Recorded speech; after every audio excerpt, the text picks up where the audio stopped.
তুমি কি জানো আমাদের কলিজার নবী সাল্লাল্লাহু আলাইহি সাল্লামের জীবন কতটা কষ্টের ছিল? তিনি শিশু অবস্থায় তার মা বাবাকে হারিয়েছিলেন। মানুষ তাকে এতিম বলে গালি দিত, তার পবিত্র গালে থাপ্পড় মারত। অসহায় নবীর কান্না ছাড়া আর কোনো পথ ছিল না। নবুয়ত পাওয়ার পর তার আপনজনরাই হয়ে ওঠে তার চিরশত্রু। তাকে পদে পদে হত্যার চেষ্টা করা হয়।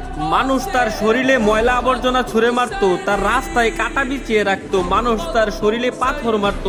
মানুষের ছুরা পাথরে নবী করিম সাল্লাল্লাহু আলাইহি সাল্লামের দাঁত মুবারক শহীদ হয়ে যেত।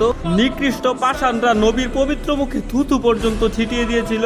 নবী করিম সাল্লাল্লাহু আলাইহি সাল্লামের কষ্টের দহন আরো বাড়লো যখন তার শিশুকালে কলিজার 3 পুত্র সন্তান ইন্তেকাল করেছিল। আবার কলিজার নবীর ঘরে চুলাও জ্বলতো না। ঈদের দিনও তিনি না খেয়ে ঈদগাহে যেতেন। ইসলামের জন্য আমার নবী 3 বছর গাছের পাতা খেয়ে বেঁচেছিলেন। এত কষ্টের মাঝে থেকেও আমাদের কলিজার নবী আমাদের জন্যই শুধু কেঁদেছেন।